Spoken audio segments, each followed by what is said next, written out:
Bueno, hemos estado en estos últimos tiempos muy atentos a lo que ocurría en Venezuela, con esta suerte de crisis política después de las elecciones y de toda la situación que vamos a tratar de obviarla primero porque me parece que tenemos suficiente información y vamos a tratar de concentrarnos en qué pasa cuando empieza a bajar justamente la espuma y un poco la tensión de todo esto, cómo se inician o cómo se empiezan a buscar canales de diálogo que son absolutamente necesarios para tratar de salir de ese clima de tensión.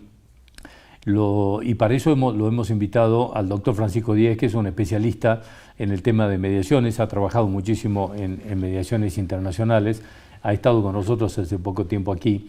Así que vamos a ver cómo ha visto todo esto y después vamos a ver si nos ayuda a ver cómo se empiezan a buscar canales de solución a crisis de estas características. Así que, Francisco, gracias por estar aquí.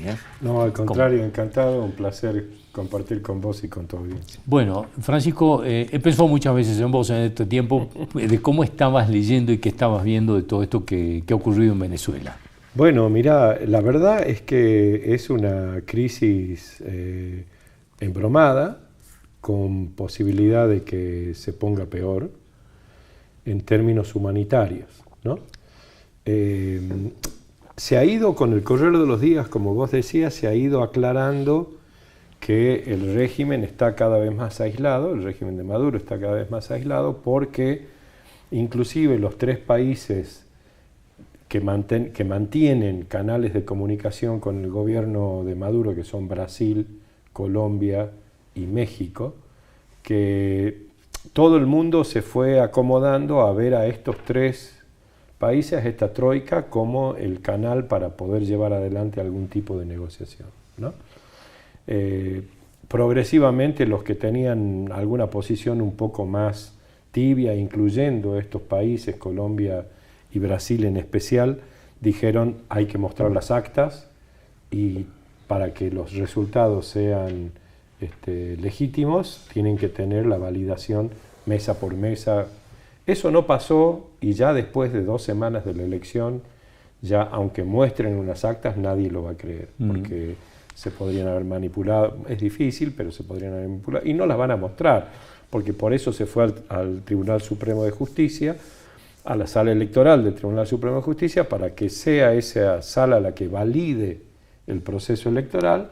Eso es lo que va a pasar, porque también está controlada por el gobierno de Maduro. El Tribunal Superior de Justicia va a validar el proceso electoral, y yo creo que se va a aislar más el gobierno de Maduro. Lo que ha pasado también es que ha habido más de 2.000 detenidos y casi 2 decenas de muertos. Que los líderes del régimen se han radicalizado, lo tenemos a Diosdado Cabello por el lado del partido con un fuerte ascendente y control sobre las Fuerzas Armadas, y lo tenemos a Jorge Rodríguez, presidente de la Asamblea Nacional, diciendo que Naciones Unidas es una basura y que van a sacar una ley que no permita que nunca más un solo extranjero participe en los procesos electorales de la Venezuela, que es libre, soberana e independiente, ¿no? Entonces, digamos, las señales externas por lo menos están como para que la situación se agrave. Maduro se apoya en sus aliados de Cuba, Rusia, China e Irán, ¿no? El gobierno eso le da oxígeno y tiempo.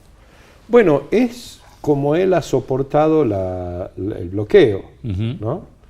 El bloqueo de Estados Unidos, que ha llevado consigo a toda Europa y una buena cantidad de los países occidentales, lo ha atravesado Maduro con el apoyo de China, que le ha puesto mucha plata y a quien le debe muchísimo dinero ahora, y el apoyo político y material también de Rusia, Cuba, Irán, ¿no? Turquía en alguna medida.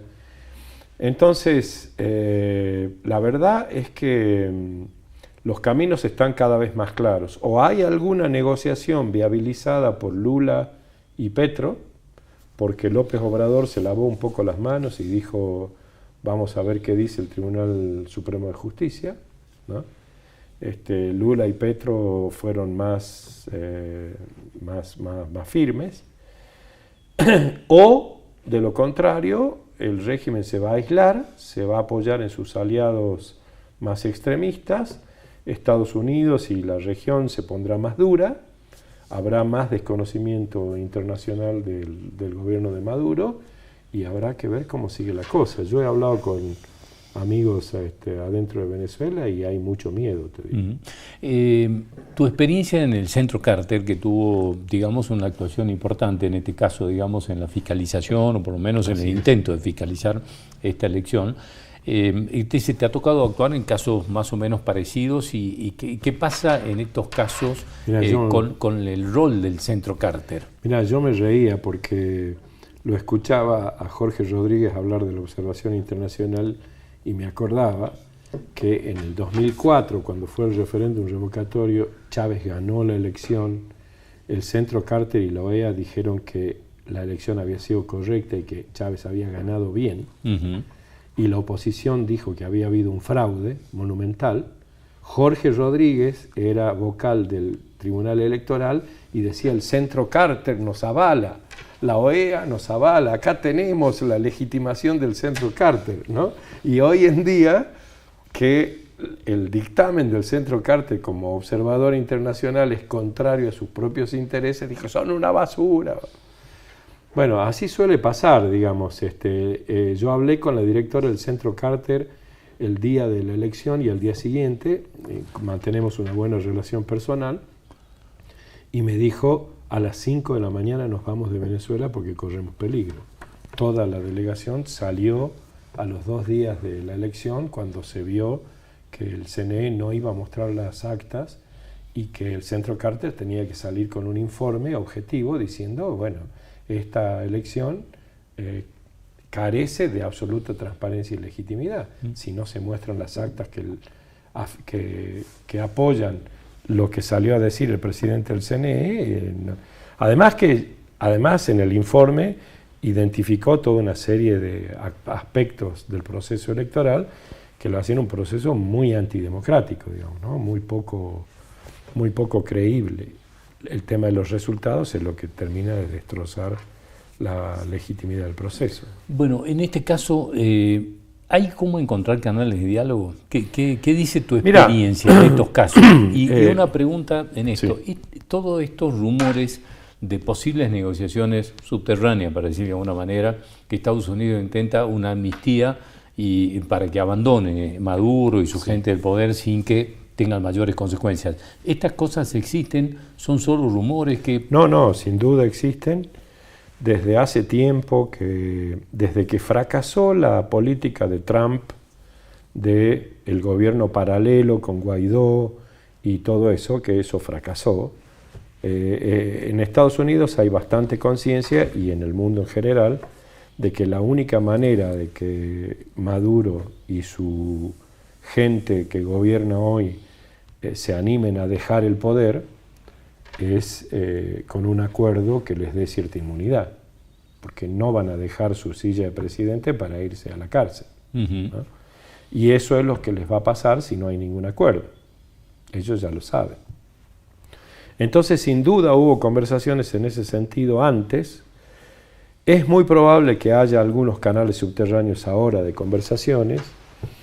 Lo que yo no estoy para nada seguro es que los jerarcas del madurismo estén dispuestos a esa negociación que implique dejar el poder ahora, ¿no? No me parece. Me parece difícil, digamos. ¿Se puede hablar de que hay una suerte de golpe militar, digamos, porque uno ve que está rodeado por los militares, que eso tiene muy fuerte apoyo militar, y un fraude de esta característica, por lo menos de lo que se ve hasta aquí, digamos, es una suerte de golpe militar? Sí, sin duda, es un autogolpe del gobierno, es un golpe de ellos a la democracia venezolana, porque el sistema electoral venezolano, curiosamente, es uno de los sistemas más eficientes. Entonces, ellos se metieron en este proceso electoral con unas máquinas y un sistema electoral que es muy difícil de manipular, porque hay máquina electrónica, porque hay boleta de papel, porque hay ticket, recibo de papel para cada votante, porque hay copias de las actas, porque hay transmisión automática. Entonces, porque hay fiscalización, porque hay representantes de los partidos de oposición en cada centro electoral. Entonces, realmente es un sistema electoral difícil de manipular. Tan difícil de manipular es que lo han hecho de esta forma tan burda, en la que lo único que hay es una declaración del presidente del Consejo Electoral. Sí, sí, claro. ¿No? Entonces, a donde me lleva esto es a pensar que lo más probable es que Maduro haya pensado que tenía posibilidades de ganar. Lo más probable es que haya pensado que, como en otras veces, la oposición no iba a estar tan unida, que tenía un candidato débil, no conocido por nadie, que había otros 10 candidatos y que con eso iba a poder zafar en este proceso electoral. Con la realidad golpeándole la cara, la reacción lógica es radicalizarse, ¿no? Y es lo que está haciendo hasta ahora. Yo creo que el panorama que veo no es un panorama para nada fácil. Yo creo que ellos tienen mucha gimnasia de resistir la presión internacional. Lo que no estoy seguro y no conozco verdaderamente es cuánto van a ser capaces de resistir la tensión interna. Porque es distinto a otras épocas, me da la impresión, ¿no? Es muy distinto a otras épocas porque la base electoral del chavismo, digamos, ha repudiado a Maduro. Entonces vos tenés ahí, digamos, 2/3 partes de los votantes han votado por la oposición. Claro, sí, sí.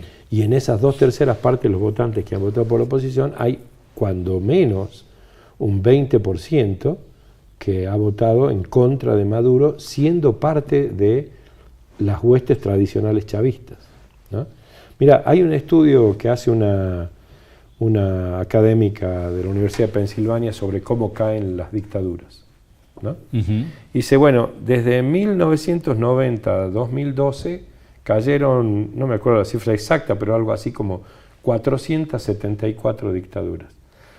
Todos esos gobiernos dictatoriales, los 2/3 de esas caídas se explican porque hubo fracturas internas. O sea, lo más normal es que un régimen autoritario caiga porque se producen fracturas internas. Y esto es lo que yo creo que tiene que pasar en Venezuela entre el madurismo y el chavismo, ¿no? Porque vemos que no se ha licuado, como se ha pasado en otras elecciones, con algunos personajes de la oposición, en el caso Guaidó y los anteriores, digamos, que es como que desaparecían o se diluían rápidamente. Y en el caso de Corina Machado, me parece que no, que es como que se ha reforzado el liderazgo a partir de todo esto que pasó. Y sí, lo que pasa es que la elección interna que ellos tuvieron y que le dio a ella más del 90% de los votos, a pesar de todas las cosas que hizo el chavismo para impedir, le dio una legitimación brutal. Y porque además el pueblo venezolano se cansó de que las divisiones de la oposición los dejen sin opciones. Porque la realidad es que el chavismo y el madurismo después fueron capaces de mantenerse porque la oposición nunca presentó una opción medianamente atractiva. Sí, y fraccionados. Siempre fraccionados, claro, peleados entre ellos, ¿no? Cuando yo estaba allá, me acuerdo, habían armado el grupo de los 5. Entonces yo pido una reunión con el grupo de los 5 líderes de la oposición, y me dicen, bueno, lo que pasa es que hay un poco de problemas entre ellos, no pueden estar los 5 en la misma habitación. No podían estar los 5 líderes en la misma habitación para una reunión, imagínate. Sí, claro. Sí, ¿Qué clase de liderazgo es ese? Entonces, ya aprendió la gente, y los líderes también aprendieron que la oposición fraccionada no sirve para nada. María Corina tuvo la legitimidad del voto y sigue siendo y se sigue manteniendo como la líder indiscutible, ¿no? Tuvo la grandeza de bajarse como candidata, de poner a otra que se llamaba Corina también, y cuando se la bocharon decir, bueno, está bien, hacemos acuerdo con González Urrutia. Entonces, Hay una madurez de la oposición. Hay una madurez, sí. A golpes, pero hay una madurez. Sí, claro. Sí. De lo que te ha tocado estar en tu experiencia allá en Venezuela, como esta que estás contando con esto, esta, digamos, irrupción interna dentro del país, de todos estos sectores y de algunas zonas que llamaron mucho la atención, que vendrían a ser como el conurbano bonaerense nuestro, que es donde tenía el refugio el voto chavista, es ahí donde me parece sufrieron un golpe bastante fuerte, ¿no? Muy fuerte, así es. Y va a haber elecciones regionales el año que viene. Entonces, digo, puede pasar lo de Nicaragua, ¿no? Con Venezuela. Es más difícil porque Nicaragua no es Venezuela, tiene petróleo, tiene una importancia estratégica N veces superior a Nicaragua, pero bueno, uno ve lo que pasó en Nicaragua, que Ortega ha tomado control absoluto, echó a los opositores, los dejó sin nacionalidad, bueno, puede pasar eso, o sea, pero si no pasa eso y hay elecciones regionales el año que viene y las elecciones regionales y la oposición es capaz de dar batalla electoral en elecciones regionales el año que viene, ahí hay otra oportunidad de fraccionar el poder, ¿no? y de minar el poder centralizador del madurismo.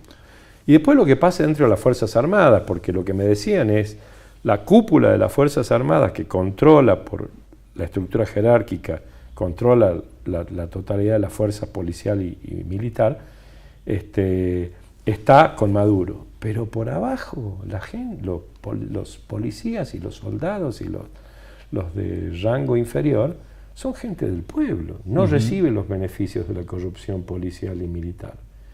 Sí, y claro, se dan cuenta. Sí, ¿no? Porque, entonces eso tiene un límite. Sí, porque hay un reparto de negocios, digamos, sí, ¿no? Claro. Digamos, creo que hay una cifra que había el otro día que decían que hay cerca de 200 generales, 200 y pico de generales tiene Venezuela, contra 70 que tienen los Estados Unidos. Bueno, eso es parte de del sin duda alguna, ¿no? y Maduro le ha dado manejo del control de las casas de control de cambio, de todo el sistema de control de cambio, los aeropuertos, en fin, negocios del exterior, negocios de insumos a la actividad petrolera, pero les ha dado una enorme cantidad de negocios, ¿no? Entonces, claro, eso sirve para untar, como dicen allá, a todo, pero no llega para abajo y el pueblo está sufriendo, va a haber otra ola migratoria si el régimen se pone más duro. Que ahí es donde hay preocupación tanto en Brasil como en Colombia, ¿no? Sí, claro. Porque estiman, ayer creo que salieron algunas cifras de que estiman que si esto no se ve una luz de solución en esto, hay 7 millones, se estima, de venezolanos listos para irse. Eso es un número tremendo. Es que es brutal, porque si vos tenés ya 7 millones de venezolanos afuera, la mayoría de ellos sigue con familia allá, ¿no? Entonces, si ya están ubicados afuera y los otros que están allá siguen sufriendo y ven que no hay un horizonte de cambio, pues se va a ir un montón de gente más. Hay mucha gente que yo conozco que me dijo, no, bueno, vamos a darle una chance ahora, vamos a pelear con todo ahora, qué sé yo, pero la frustración te lleva a decir, bueno, tomamos otro camino, ¿no? Francisco, en el caso, así como están hoy las cosas, además de estas supuestas negociaciones subterráneas, organismos como las Naciones Unidas, en la que vos sos consultor ahora, o el Centro Carter en el que trabajaste, o algún otro tipo de organizaciones, ¿cómo inician una posible participación? ¿Cómo se encuentra, digamos, una rendija por donde empezar una negociación? Mira, el tema, a este nivel las negociaciones son personales, no institucionales. Entonces, yo personalmente, si estuviera en mis manos armar un esquema de negociación, lo primero que haría es encontrar un canal de muy buena interlocución con Cuba. Díaz-Canel, digamos, es para mí una figura clave en este escenario y habría que ver si se puede hablar con ellos y cómo se puede integrarlos a ellos a una iniciativa. Por dos razones fundamentales. La primera razón es porque el otro día veía un titular así, decía, claro, esto es tan obvio, pero la gente no necesariamente lo ve. Si cae Venezuela, cae Cuba. O sea, Venezuela financia a Cuba de una manera brutal. De la forma que Rusia, Irán y financian a Venezuela. Sí, de China. Entonces, primero hay que hablar con Cuba para ver cómo les afectaría a ellos el hecho de que el gobierno de Maduro salga, qué garantías necesitan y hasta dónde ellos pueden influir sobre Maduro por los intereses básicos de Cuba. Y lo segundo es porque Maduro ha sido entrenado en Cuba. Maduro es presidente gracias a los hermanos Castro. ¿No? Cuando Chávez estaba con el cáncer y ya estaba claro que se iba a morir, Fidel le dice, tenés que poner un sucesor y el sucesor que tenés es Maduro. Cuando yo estaba allá en el 2004, Maduro me dice a mí, che, vos eras famoso. ¿Cómo que? Sí, me dice, estaba en La Habana recorriendo así, viendo unas librerías y me encuentro con un libro tuyo y digo, ¿y este libro? Ah, sí, ese es el libro que compran todos los mediadores, todos los que quieren hacer mediación. Un libro mío de fines del 90, que se llama Herramienta para trabajar en mediación. ¿Y qué hacías vos en Cuba? Le digo, no, yo estoy haciendo una formación. Durante 2 años él fue a Cuba, ¿no es cierto? Cada 2 o 3 meses a formarse, a entrenarse, ¿no? Con lo que hacen los cubanos. Sí. Y lo pusieron de presidente. Entonces, él tiene todo su círculo de seguridad es cubano o ruso, ¿no? Sí, no confía en nadie. Amigos míos me dicen, pero no hay nadie que le meta un tiro. Hermano, le digo, vos no tenés idea de la seguridad que tiene Maduro. Y son los cubanos, que no son nenes de pecho, ¿no? Que entienden de estas cosas. Entonces, yo creo que esa es vos me decís cómo, bueno, hay que incluir a los cubanos. Y este es un tema difícil porque Estados Unidos, que es el actor fundamental en el armado de una posible salida, tiene sus prejuicios muy fuertes con los cubanos y tiene canales cortados que son difíciles de armar con los cubanos. Entonces es complicado el juego, el tablero, ¿no? O sea, vos tenés que poner a los cubanos adentro, tenés que poner Estados Unidos, tenés que poner Rusia, China. No es un tablero fácil.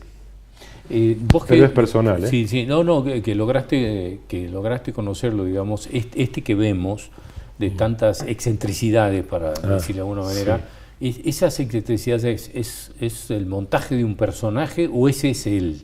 No, ese es él. Ese es él. Él fue una vez a mi casa, que yo tenía allá en Venezuela, que estaba en la parte del este, alta, así, tenía un gran ventanal, se veía mucho de la ciudad. Y entró y dice, qué bárbaro, qué lindo. Alguna vez todos van a poder tener una casa como esta. ¿No? Él es así, o sea, él viene de ser líder sindical de subterráneos. ¿No? Por supuesto, siendo canciller, estando fue varias veces canciller, fue vicepresidente, etcétera, y estando en la función se ha pulido mucho pero básicamente a él le cayó la herencia de Chávez sin que eso satisfaga mucho a sus pares, como Diosdado, como Jorge, como otros. Te tocó conocer a Diosdado y cuál es el rol y cuál es su relación con Maduro específicamente, digamos. ¿Es una relación de iguales, digamos, o qué cosa? Sí, claro que es una relación. Era una relación en la que todos ellos competían por ver quién era el hijo favorito de Chávez, ¿no? Diosdado, Nicolás, Elías Jagua, Jorge Rodríguez, en fin, todos estaban ahí alrededor de Chávez. Cuando Chávez decide que es Maduro, palabra de Chávez, ¿no? Como suele suceder con las familias de varones con un padre autoritario, el padre autoritario dice es esto y los demás se callan la boca, aunque no les guste. Entonces las tensiones entre Maduro y Cabello siempre han estado, pero tienen una sociedad de conveniencia, ¿no?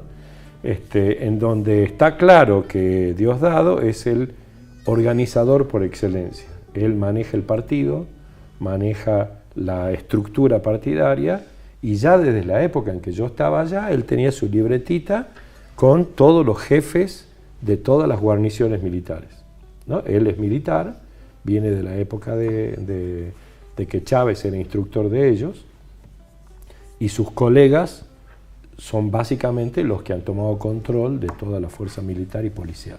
Entonces, él es el hombre fuerte en el sentido de que es el que maneja aparato y estructuras, ¿no? Así que depende Maduro mucho de él en la relación con las fuerzas. Es una dependencia mutua porque Diosdado tiene un carácter personal que lo hace que él sabe que él es incapaz de tomar el liderazgo formal de gobierno, ¿no? O sea, él no... Y Maduro debe saber que el único que acecha es él. Bueno, sí, y sabe que lo necesita, y Diosdado sabe que lo necesita él, son socios en los negocios, y van de la mano. O sea, por más que los hermanos que tienen una empresa familiar muy grande y que los dos quisieran ser el número uno, y los dos saben que necesitan al otro, aunque formalmente haya uno que es el número uno. Maduro sabe perfectamente que sin Diosdado no llega ni a la esquina. Diosdado sabe que sin Maduro cualquier otro toma el poder, no él. Francisco, gracias por venir como siempre. No, y quedo lamentándome de no tener más tiempo, pero bueno, nos parecía realmente un testimonio valiosísimo. Así que gracias como siempre. Un placer. Hasta cualquier momento. Muchas gracias. Ya volvemos. En el próximo bloque va a estar con nosotros el doctor Alejandro Saravia. Vamos a ocuparnos un poco de toda esta realidad extraña y tensa que vive la política argentina. Ya volvemos.